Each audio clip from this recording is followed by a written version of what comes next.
Vamos orar para a gente começar esse tempo.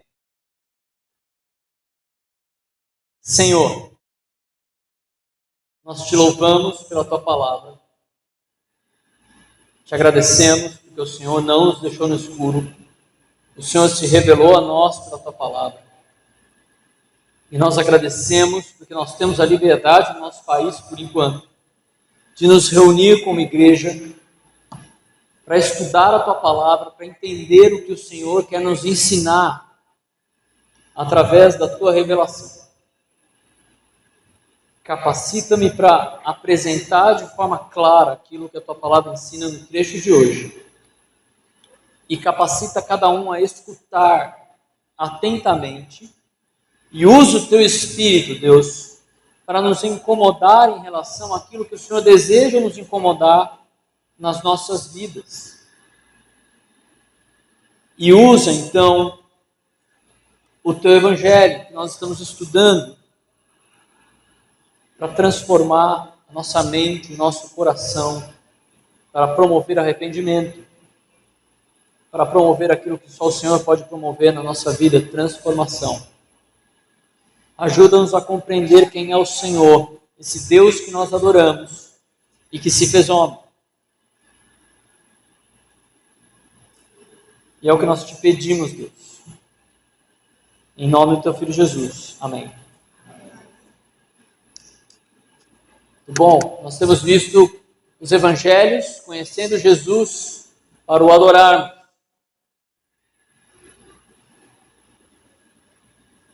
Amados, muitos têm rejeitado a Jesus, mesmo atualmente. Mas isso não é novo. Não é de hoje que pessoas rejeitam Jesus. Muitos hoje questionam se Jesus existiu. Alguns, mais instruídos, já entenderam que de fato ele existiu, mas então eles questionam os relatos sobre Jesus, questionam o Novo Testamento,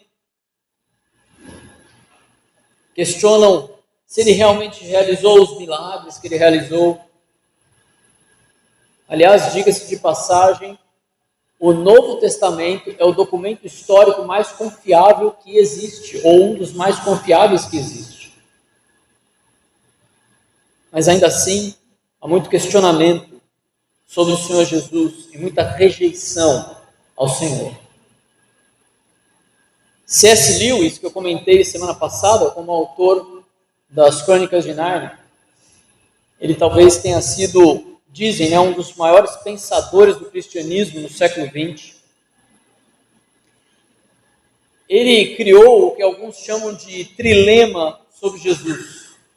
Aí eu quero chamar a atenção dos jovens universitários, porque isso aqui é ótimo, naquele dia que você está com uma discussão com seus colegas ali de universidade, tá bom? Para defender a sua fé.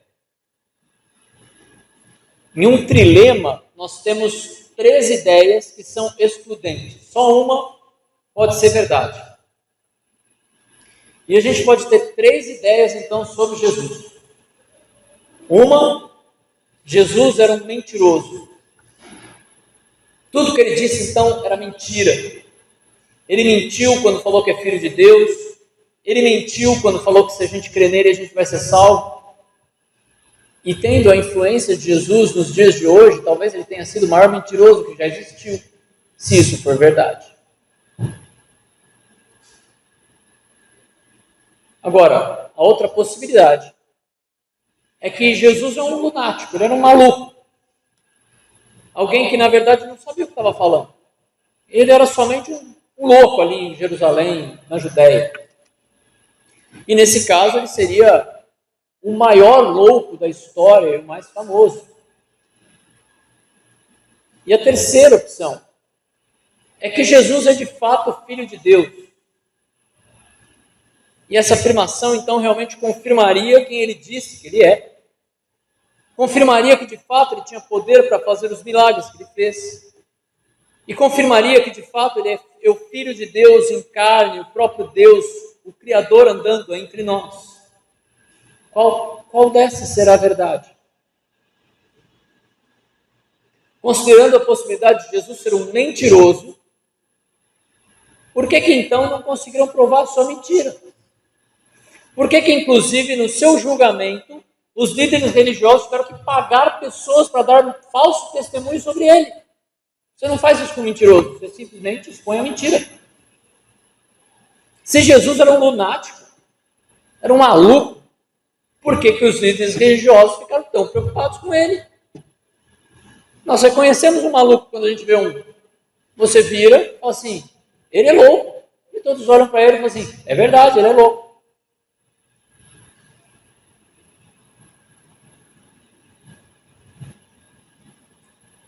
Aliás, por que matar um maluco por causa da sua loucura? Não faz sentido. Agora, se as duas primeiras, então, não são verdadeiras, não se sustentam, não fazem um bom sentido com o relato sobre Jesus, resta, então, a verdade mais temível. Ele é, de fato, Filho de Deus. Jesus é quem ele disse ser. E há motivo suficiente para confiarmos na sua palavra. E há motivos ainda suficientes para nós depositarmos a nossa vida nele. E se Jesus é quem ele disse ser, não há como rejeitá-lo. Não há motivo para rejeitá-lo. A questão é que as pessoas não rejeitam Jesus por causa das evidências, percebe? As pessoas rejeitam Jesus por causa do seu coração. As pessoas rejeitam Jesus por causa das suas crenças. As pessoas rejeitam Jesus porque elas amam muito a sua própria vida e os seus próprios gostos, que eles sabem, no fundo, que são contra a vontade de Deus e querem continuar com a sua vida, com os seus vícios, com os seus desejos, com os seus planos. E então eles dizem para Jesus, não venha mexer na minha vida. E o rejeitam.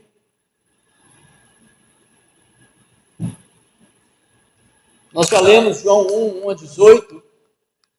Então eu gostaria de ler apenas o versículo 6 até o versículo 13, que é o que a gente vai trabalhar hoje. Houve um homem enviado por Deus, cujo nome era João. Este veio como testemunha para que testificasse a respeito da luz, a fim de todos virem a crer por intermédio dele. Ele não era luz, mas veio para que testificasse da luz, a saber, a verdadeira luz, que vinda ao mundo ilumina todo homem. O Verbo estava no mundo, o mundo foi feito por intermédio dele, mas o mundo não o conheceu. Veio para o que era seu, e os seus não o receberam. Mas a todos quanto receberam, deu-lhes o poder de serem feitos filhos de Deus, a saber, aos que creem em seu nome, dos quais não nasceram do sangue, nem da vontade da carne, nem da vontade de homem, mas de Deus. Na semana passada a gente começou a estudar a verdade central desse texto. Jesus Cristo é Deus, o meio divino da criação, a salvação e a revelação de Deus para toda a humanidade. E nós estamos vendo 3 verdades sobre Jesus. E a primeira verdade que nós vimos na semana passada é que Jesus é o Criador, que tem a vida em si mesmo e a salvação. Então nós vimos que Jesus é o Criador e tem a vida em si mesmo. Além disso, na quarta-feira, nós meditamos na aplicação dessa mensagem. Então, se você não veio, na quarta-feira você perdeu um pedaço da mensagem, como eu comentei. Aliás, se você precisa de carona para chegar aqui na quarta-feira, se você precisa de algum tipo de ajuda, nos avise. A gente quer ajudar você a chegar aqui, ok? E a segunda verdade que a gente vai ver hoje sobre Jesus é que Jesus foi anunciado, rejeitado, mas salva quem confia nele. O trecho que a gente vai trabalhar apresenta basicamente uma testemunha de Jesus. Alguém que apareceu na história para preparar o seu caminho, que é João Batista. E novamente aparece o Verbo, o próprio Senhor Jesus, rejeitado por muitos, mas que pode salvar tudo o que crê. A gente vai começar a falar sobre a testemunha, que é João. Houve um homem enviado por Deus, cujo nome era João. Este veio como testemunha para que testificasse a respeito da luz, a fim de todos virem a crer por intermédio dele. Ele não era luz, mas veio para que testificasse da luz, a saber, a verdadeira luz que, vinda ao mundo, ilumina todo homem. João, além de ter aparecido ali no tempo, na história, com um propósito, ele é enviado de Deus. A palavra enviado é um verbo, de onde vem o substantivo apóstolo, que é um enviado com uma missão. Alguém com uma missão a cumprir, com ordens. E a ordem de Deus a João é preparar o caminho de Jesus. Lucas 1, 13 a 17 relata o prenúncio, o anúncio do nascimento de Jesus. Disse-lhe, porém, o anjo: Zacarias, não temas, porque a tua oração foi ouvida, e Isabel, tua mulher, te dará à luz um filho, a quem darás o nome de João. Em ti haverá prazer e alegria, e muitos se regozijarão com o seu nascimento, pois ele será grande diante do Senhor, não beberá vinho, nem bebida forte, será cheio do Espírito Santo já no ventre materno. Guarde isso. E converterá muitos dos filhos de Israel ao Senhor, seu Deus. E irá diante do Senhor no espírito e poder de Elias, para converter o coração dos pais aos filhos, converter os desobedientes à prudência dos justos e habilitar para o Senhor um povo preparado.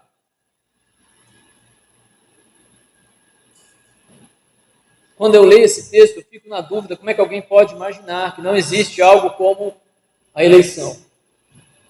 Será que João era eleito? Será que ele foi escolhido?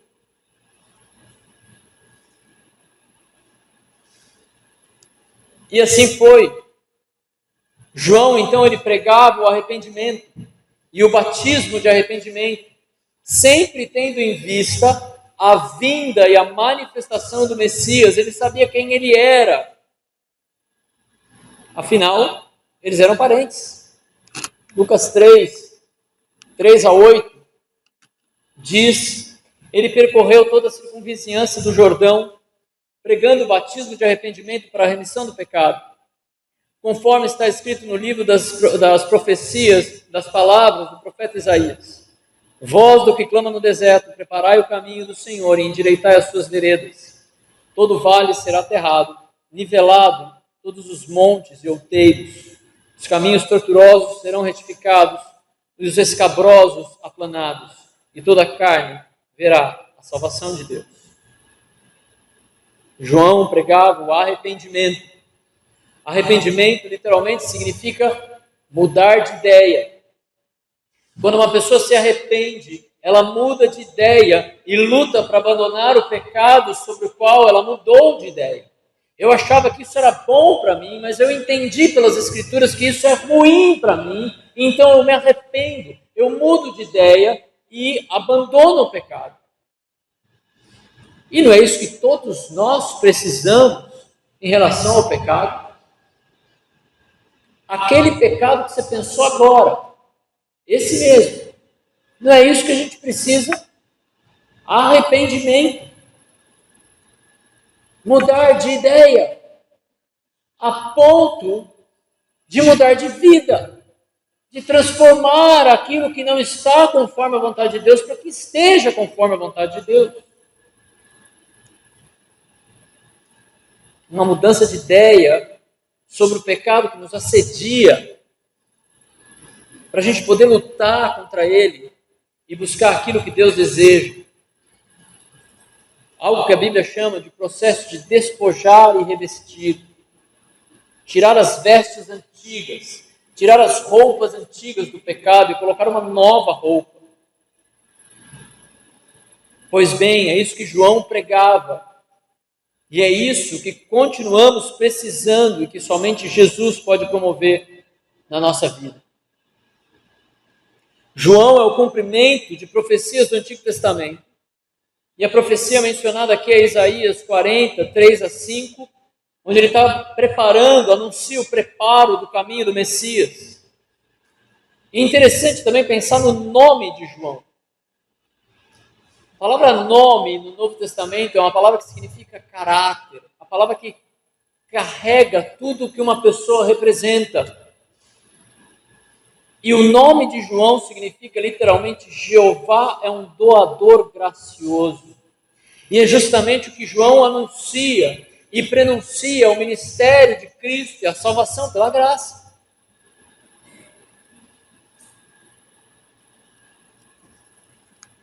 Então ele é uma testemunha de Jesus. Veio como testemunha para que testificasse a respeito da luz, a fim de todos virem a crer por intermédio dele. João deveria então testemunhar de acordo com a revelação que ele recebeu, de acordo com o que ele viu e ouviu, e proferir um testemunho favorável. E veja, João dá testemunho de Jesus mesmo antes de nascer. Em Lucas 1, 39-45, nós vemos um relato. Naqueles dias, dispondo-se Maria, foi apressadamente à região montanhosa, a uma cidade de Judá, e entrou na casa de Zacarias e saudou Isabel. Aqui Maria já está grávida. E veja o que acontece. Ouvindo essa saudação de Maria, a criança lhe estremeceu no ventre. E então Isabel ficou possuída do Espírito Santo e exclamou em alta voz: bendita és tu entre as mulheres e bendito o fruto do teu ventre. E de onde me provém que venha visitar a mãe do meu Senhor? Pois logo que me chegou aos ouvidos a voz da tua saudação, a criança estremeceu de alegria dentro de mim.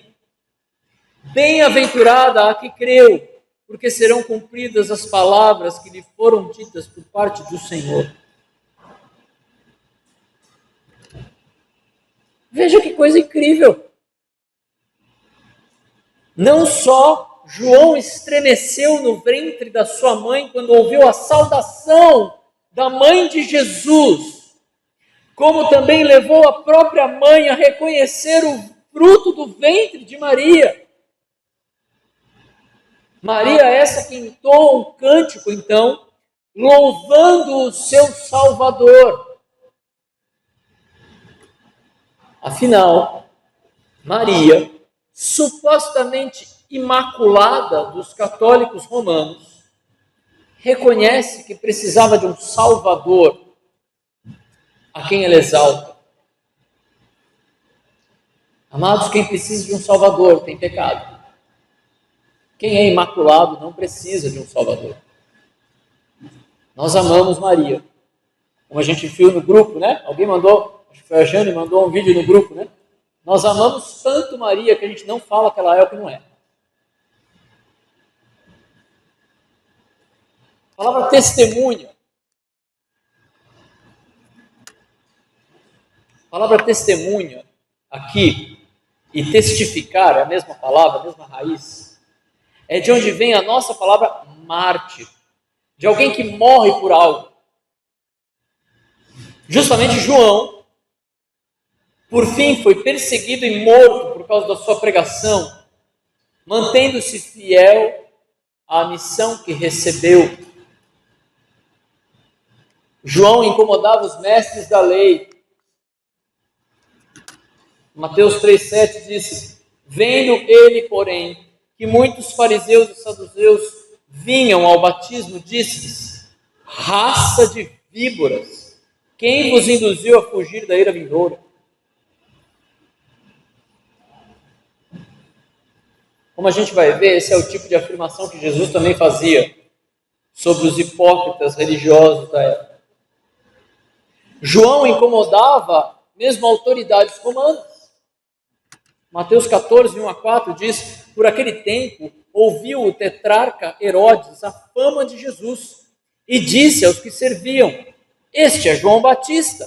Ele ressuscitou dos mortos e por isso nele operam forças milagrosas. Porque Herodes, havendo prendido e atado a João, o metera no cárcere por causa de Herodias, mulher de Filipe, seu irmão, pois João lhe dizia, não é lícito possuí-la.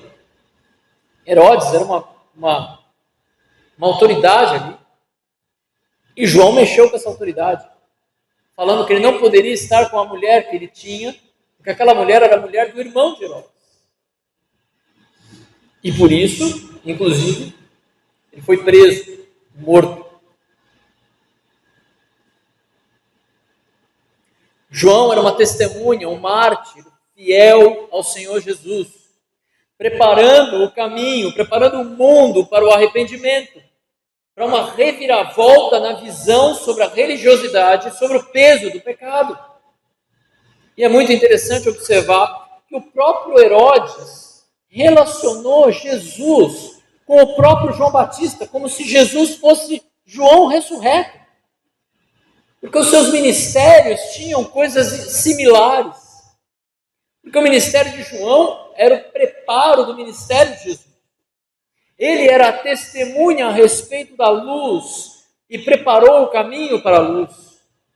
E tudo isso com o objetivo de que as pessoas colocassem a sua confiança no Senhor Jesus e não nele. Ele não era luz, mas era testemunha da luz. Versículo 8. Ele não era luz, mas veio para que testificasse da luz, a saber, a verdadeira luz que, vinda ao mundo, ilumina todo homem. João certamente era muito popular entre os seus seguidores. Milhares o seguiam. E mesmo popular entre os seus inimigos. Mas ele teve o discernimento de sair de cena quando chegou o tempo. João 3, 27 a 30. Respondeu João, o homem não pode receber coisa alguma se do céu não lhe for dado. Vós mesmos sois testemunhas de que vos disse, eu não sou o Cristo, mas fui enviado como seu precursor. O que tem a noiva é o noivo. O amigo do noivo, que está presente e o ouve, muito se regozija por causa da voz do noivo. Pois esta alegria já se cumpriu em mim. Convém que ele cresça e eu diminua. Veja aqui, que linda ilustração que João usa. Ele se coloca como o amigo do noivo. Algo como um padrinho nos dias de hoje. Alguém que ajudava o noivo. Que acompanhava o noivo durante o casamento e coloca Jesus como o noivo. E apesar de achar que João ainda não tinha um total discernimento sobre a igreja, ele já apresenta Jesus com a sua noiva. E reconhece que a noiva pertence ao noivo, e o noivo pertence à noiva. Então agora o noivo tem que crescer e eu tenho que diminuir. João está reconhecendo que o seu ministério era precursor ao ministério de Jesus, precursor ao ministério do Messias, mas que Jesus era de fato o Messias. Ele é a luz verdadeira. E João dá testemunho. Quantas vezes nós queremos tomar o lugar da primazia de Jesus? Quantas vezes nós servimos a Deus buscando uma glória que não é nossa? E sim, do Senhor Jesus, mas importa que Ele cresça e que eu diminua. Quantas das nossas atividades não são manchadas pela tentativa de nos engrandecer, ao invés de engrandecer o Supremo Deus, Criador de todas as coisas?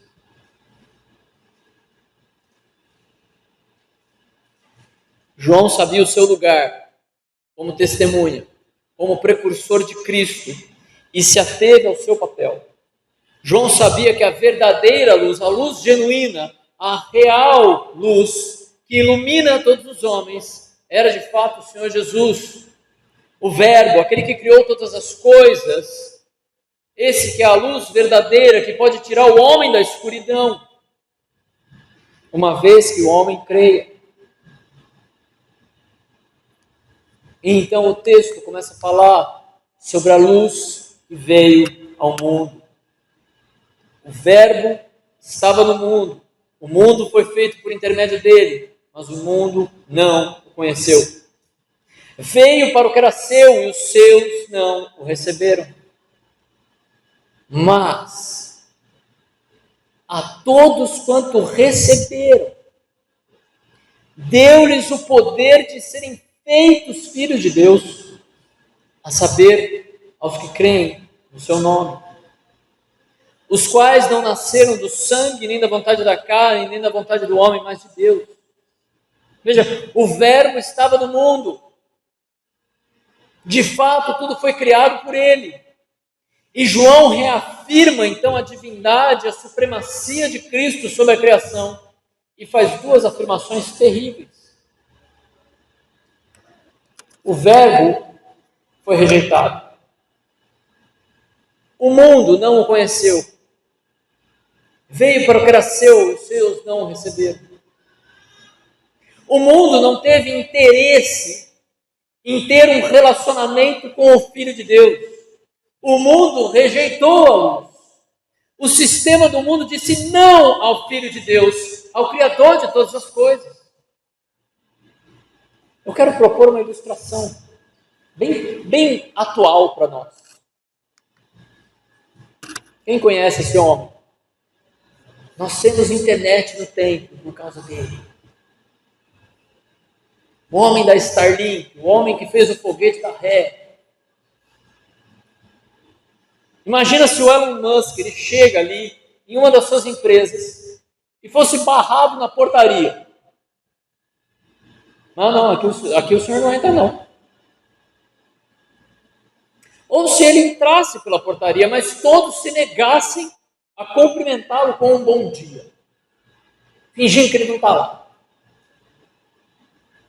Ou ainda que depois de entrar, o segurança fosse chamado para expulsá-lo dali. Segurança, por favor, o Elon Musk está aqui, você pode tirar ele daqui?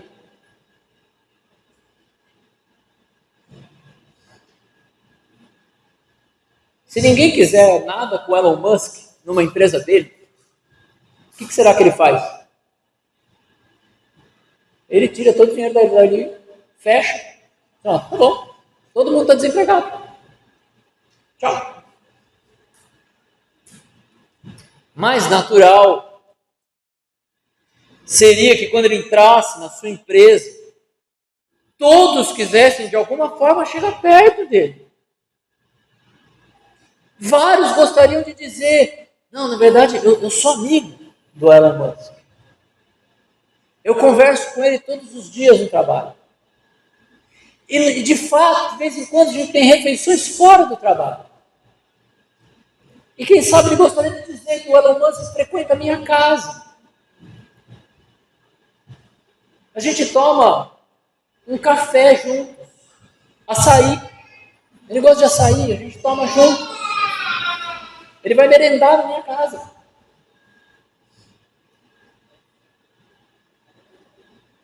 Nossos filhos brincam juntos. Eu não vou nem tentar pronunciar o nome dos filhos dele, porque é tudo um nome meio esquisito. Amados, foi isso que aconteceu. O Criador de todas as coisas veio ao mundo e estava ali. E a sua criação falou, não, a gente não está interessado, obrigado. Não quis se relacionar com ele, não quis saber dele, não quis perguntar sobre a sua criação, não quis um relacionamento íntimo com ele e ainda o mataram. Uma vez eu tive uma conversa com um colega de trabalho que falou assim, eu acreditaria em Deus se ele viesse aqui. Eu falei, ele veio, mataram ele. Ele esteve aqui e mataram. Porque pensavam justamente como você.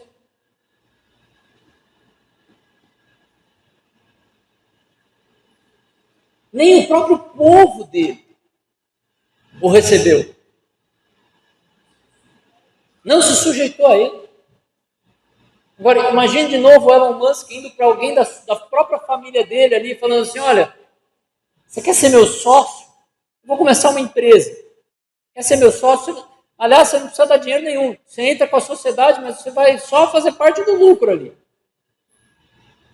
E ele dissesse assim, não quero. Não estou interessado.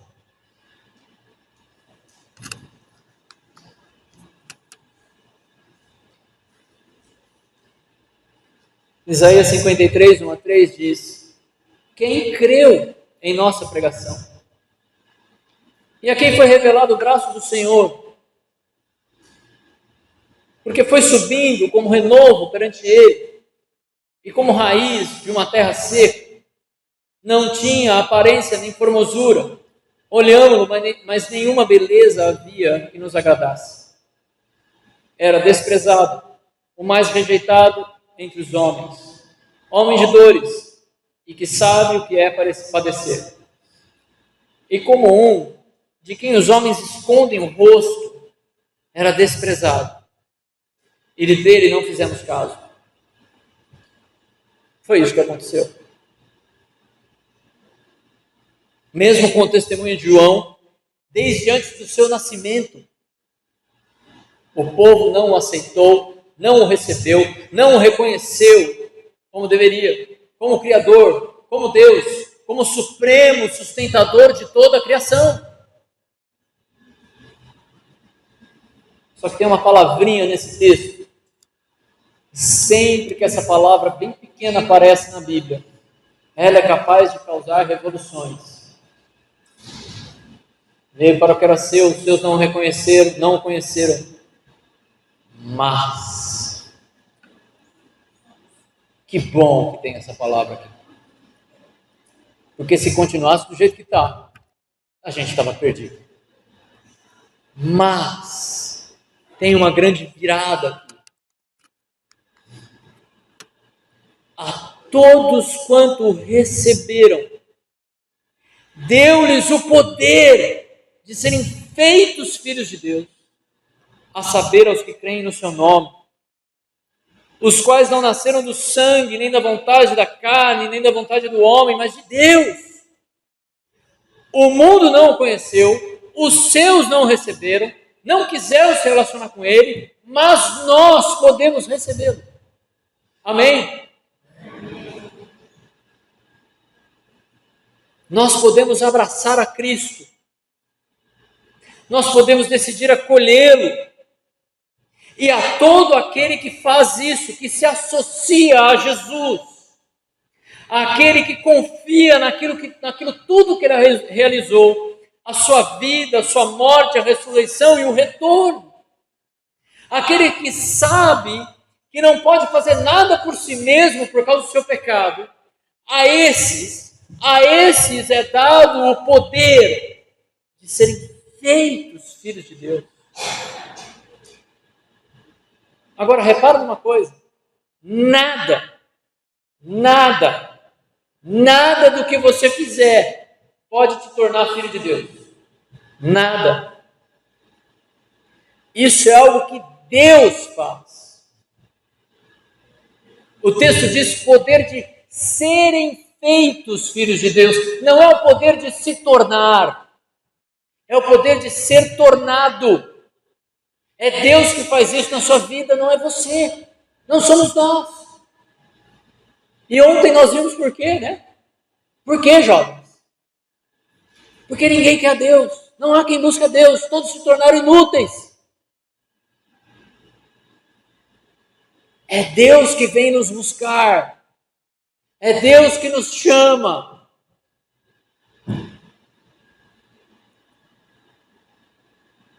É uma ação de Deus sobre a vida daquele que confia, daquele que deposita a vida no Senhor. E o próprio João explica, a saber, aos que creem no seu nome, aos que confiam no caráter do Senhor Jesus. O nome, como a gente viu há pouco, se refere a tudo que é trazido à memória quando esse nome é mencionado. E como diz a música, né? Jesus, que doce nome que transforma em alegria o meu triste coração e é capaz de dar ao homem a salvação. Não é isso que a gente canta? O nome, o caráter do Senhor e tudo que Ele carrega. Ele é capaz de fazer essas coisas, porque o seu nome carrega a sua obra redentora, mesmo antes de se fazer homem. De fato, Apocalipse 13:8 diz: do Cordeiro que foi morto desde antes da fundação do mundo. Você achou que pegaram Jesus de surpresa ali? Que juntaram um bando de judeus e falaram assim, vamos matar ele? Ele já sabia, já estava planejado. Aliás, Jesus falou, ninguém tira minha vida não, eu a dou. E de fato só fizeram quando ele deixou. Esse é o nome de Jesus, o nome de Jesus carrega todas essas coisas. Desde antes de ter criado o mundo, já estava no plano a sua vinda, a sua morte, a ressurreição, o seu retorno em glória, o seu reino na terra e o seu reino eterno. Amém? Vixe. Amém? Amém. Amém. Jesus voltará. Você está descontente com a justiça desse mundo? Eu também. Jesus virá fazer justiça. E com Jesus não vai ter habeas corpus. Não vai ter advogado. Jesus simplesmente vai olhar para a pessoa e falar assim, eu sei o que você fez. E o cara vai, tombar. Morreu. Já está condenado já. Haverá paz no mundo. Já pensou nisso? Ele vai promover isso. E por fim haverá novos céus e nova terra, onde a gente vai habitar com Ele. Você confia nisso, amado? Amém. Agora, quando você louva, quando você canta, quando você ora, quando você lê a Bíblia, você faz essas coisas reconhecendo tudo que está no nome do Senhor Jesus? Você reconhece que mesmo a fé que você tem é um presente dele. Você não está aqui porque você tem fé. Você está aqui porque você recebeu a sua fé. Efésios 2:8. Pela graça sois salvos mediante a fé. Isto não vem de vós. É dom de Deus.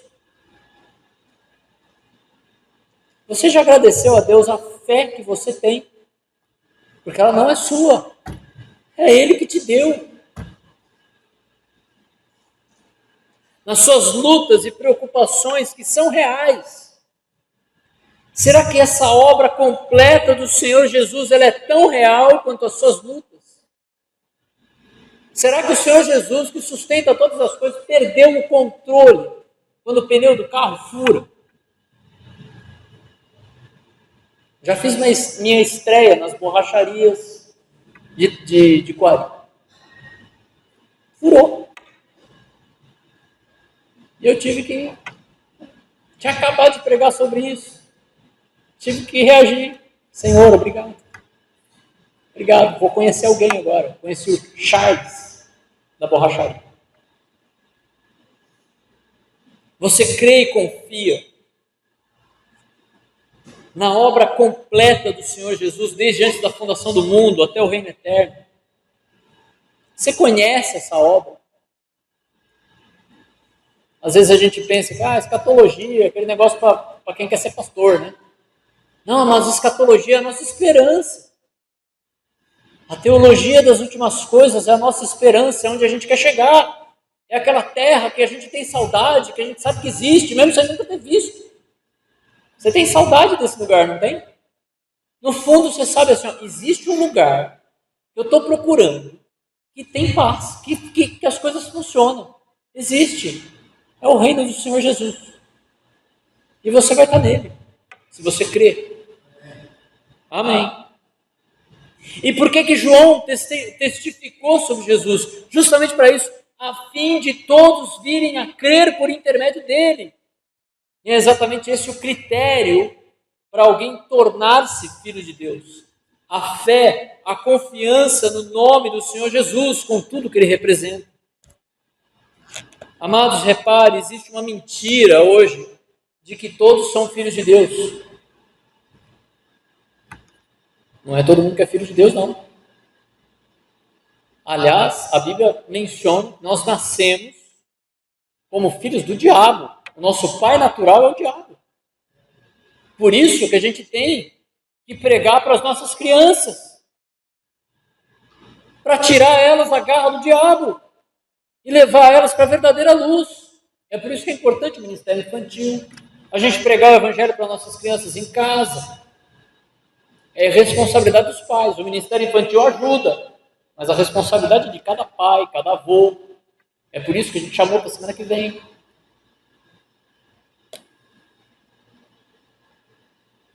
Nem todos são filhos de Deus. Ninguém nasce filho de Deus.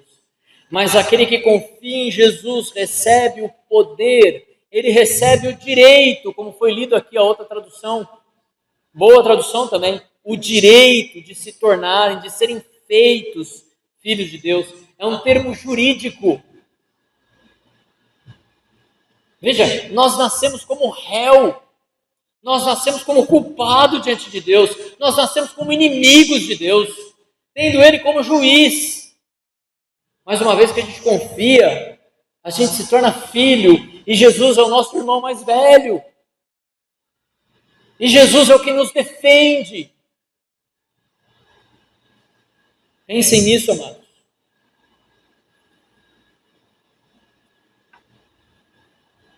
Você merece morrer por causa do seu pecado. Mas então, Deus se faz um de nós. Envia o seu único filho para morrer uma morte terrível que nós merecíamos. Era a gente que devia estar lá.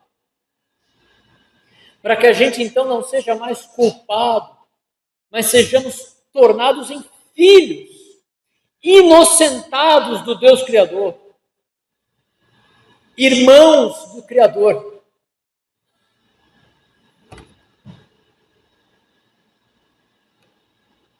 Quando a gente canta e adora a Deus, a gente tem em mente a grandeza do que significa ser filho de Deus. Para pensar o que isso significa. Novamente, você acha que você se tornou filho de Deus por alguma coisa que você fez, por algum esforço próprio?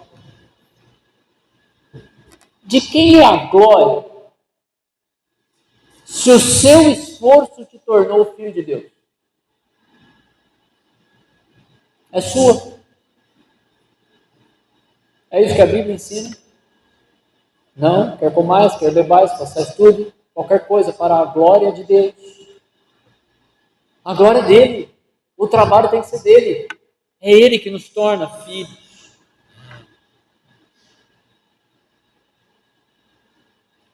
Vejam, esses filhos são nascidos de Deus, nascidos de novo, como Jesus vai colocar ali no capítulo 3.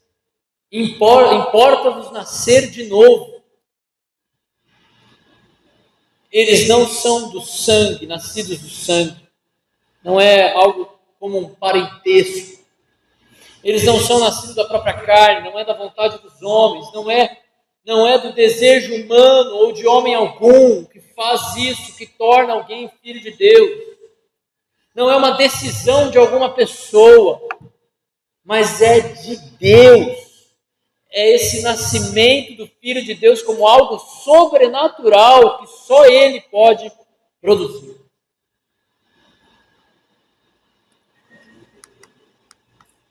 A segunda verdade sobre Jesus é que Jesus é anunciado, rejeitado, mas salva todo aquele que confia nele. Jesus Cristo é Deus, o meio divino da criação, salvação e revelação de Deus para toda a humanidade. Quem é Jesus? Jesus é aquele de quem João testemunhou e a quem ele reconheceu mesmo antes de nascer. Jesus é a verdadeira luz que pode tirar os homens das trevas da mentira. E Jesus é aquele através de quem tudo foi criado e por quem nós podemos ser feitos filhos de Deus quando confiamos e nos associamos com Ele. Como é que isso afeta a nossa adoração? Nós devemos, como igreja, reconhecer a obra completa carregada no nome do Senhor Jesus, a sua criação, a encarnação, a sua vida, a sua morte, a ressurreição, o seu retorno, o seu reino terreno e o seu reino eterno. Nós devemos adorar a Deus, reconhecendo que a salvação e a filiação é uma obra dele em nós. E nós devemos, como igreja, dar toda a glória a Deus pela nossa salvação. Oremos. Senhor, essas coisas são muito grandes para a gente entender totalmente. Mas o Senhor revelou com palavras que a gente consegue compreender minimamente. E nós louvamos ao Senhor, porque mesmo conseguindo entender em parte o que o Senhor fez, isso é extraordinário.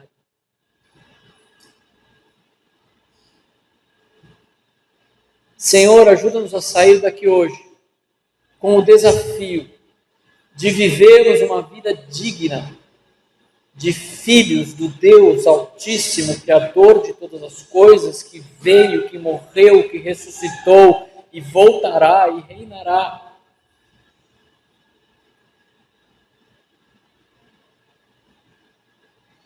Ajuda-nos a ver como aquelas picuinhas do dia a dia que a gente tem entre família, que a gente tem entre irmãos, mesmo irmãos em Cristo, a ver como essas coisas são bobas diante da grandeza do Evangelho, do que o Senhor fez por nós,